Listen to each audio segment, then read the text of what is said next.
Fala, meu cotista, beleza? Sejam bem-vindos a mais um vídeo do canal Fim da Questão, Ivan aqui falando.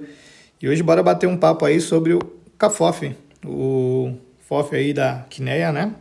Vamos ver aí o que rolou esse mês. Então, antes de começar a falar aqui sobre o fundo, tem um recadinho aqui pro cotista dele, né? Tá rolando aí uma assembleia que ele está levantando alguns pontos aqui, que é o potencial investimento em fundos geridos pela Kinea ou pela administradora, né, a Intrag, e mais aprovação do direito de preferência em futuras emissões de cotas. Então, pessoal, vai lá, viu? Vota. É super importante isso. A gente tem que começar a fazer isso com mais frequência. Eu vejo que o pessoal não liga muito para isso, então é bacana ter essa consciência aqui, tá? Então, não deixem de votar, tá? Agora, seguindo aqui para os detalhes do fundo.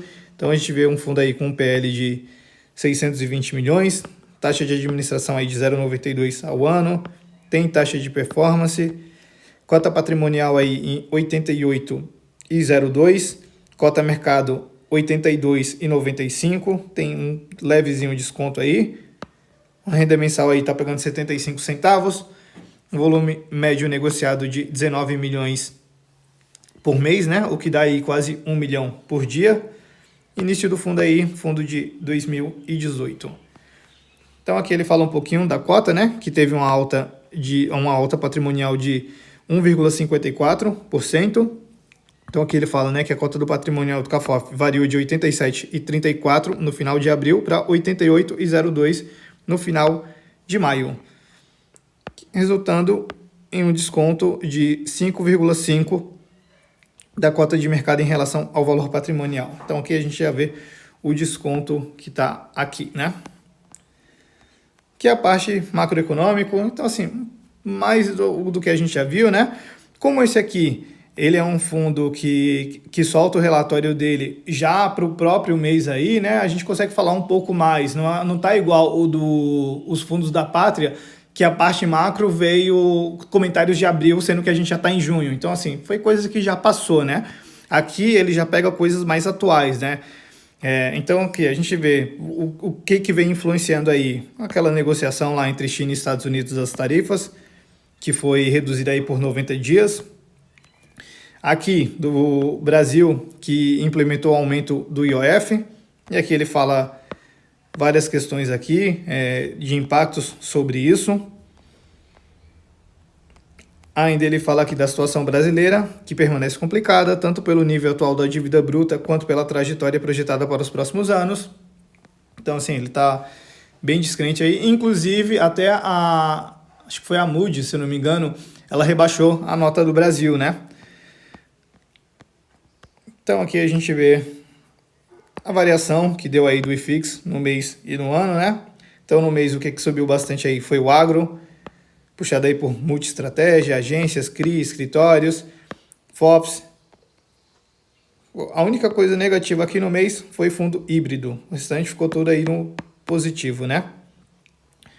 E no ano, a gente vê que os multi-estratégia subiram bastante, shopping, varejo, escritório, enfim, tudo subindo aí no ano, né? Aqui já na parte de movimentações. Em maio fizeram a venda de posição do fundo de CRI, que representava 1% do PL, gerando 5 centavos por cota de ganho de capital. Os recursos da venda foram alocados em fundos do setor de incorporação residencial com viés de longo prazo, o que representa 1,5% do PL. Então a gente vê aqui na parte de composição do rendimento. Foi entregue aí 75 centavos. Será distribuído, na verdade, no dia 13/6. Tem uma reserva acumulada aí de 51 centavos. E aqui ele traz uma projeção para o segundo semestre aí de 2025. Ou seja, temos o guidance aí até abril. Então, ele vai entregar mais esses 75 centavos aqui no dia 13, que é esse rendimento aqui, né? E depois a tendência é aumentar para 80 centavos até dezembro. Então, a barra inferior 75 centavos e a superior 85, ele está pagando ali no meio disso. Então, temos aí um aumento da distribuição para os próximos meses. E na parte de informações contábeis, a gente vê aqui, está disponível para distribuição, né? Então, é uma parte da DRE dele, né? Então, quanto que ele girou com fundo imobiliário, receita, tudo mais, né? Cadê? O valor patrimonial aqui da cota, a gente vê todo o histórico dele, né? Então, olha isso aqui, pessoal. Lá em 24, em junho de 24, cota patrimonial estava 93,75. E aí foi passando e foi só diminuindo. Quando chegou aqui no menor valor patrimonial, que foi em 31 de janeiro de 25, que foi quando os fundos imobiliários estavam caindo muito. E aí o que tende a sofrer mais? FOF. FOF sofre muito. Então olha para quanto caiu a cota patrimonial dele. E hoje, depois de 1, 2, 3, 4, 5 meses, o quanto que tá? Subiu aí R$10. Então aqui a gente vê o desempenho, né? A gente já viu um pouquinho ali, um pouco mais em cima. Vou pular aqui. Negociação e liquidez. A gente já viu aí que está quase 1 milhão por dia de negociação. E aqui a gente vê a parte de alocação do fundo, como é que tá, né? Então ele encontra-se aí 94,3% dos ativos alocados em cotas de fundo imobiliário. E aí ele tem as seguintes estratégias. Alocação tática, que é ativos com potencial de retorno no curto e médio prazo. Alocação imobiliária, que é alocação em ativos com qualidade imobiliária e viés de longo prazo, né? Então a gente vê aqui como ele está, 94% em fundo imobiliário, tem mais 5% em CRI e mais quase 1% aí em caixa. E aqui por estratégia, né? Então, na tática, aqui ele tem 45% do PL, no imobiliário 53% e mais o caixa aqui, né? E aqui por categoria, então, a boa parte dele aí em fundo de CRI, seguido por logística, shopping e escritório, né? Nas movimentações do mês, a gente vê aqui as categorias, né? Residencial, escritório, logística, quanto que rolou aqui em porcentagem. E aqui a gente vê a composição do portfólio dele. Então a gente vê que ele tem bastante aí em LVBI, BG, HSML, VISC.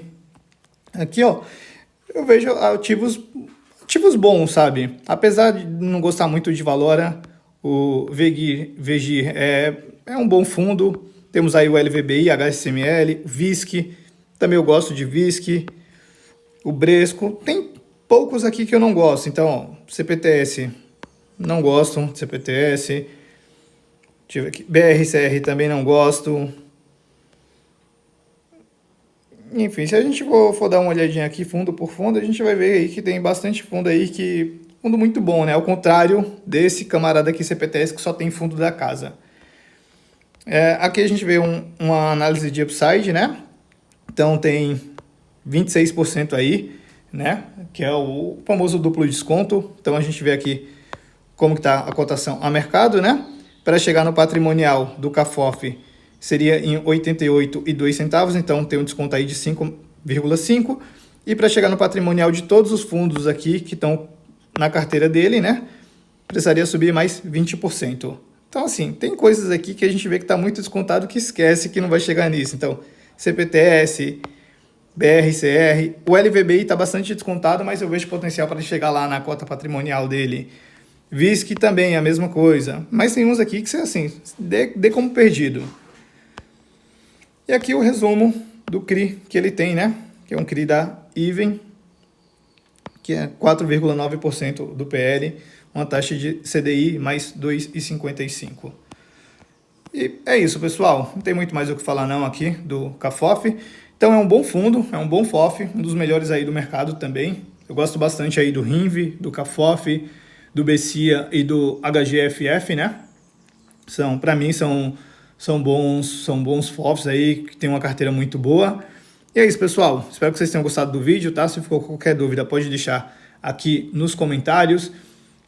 Se gostou, deixa o like. E se gostou mais ainda, segue lá no Instagram, @ofidaquestão.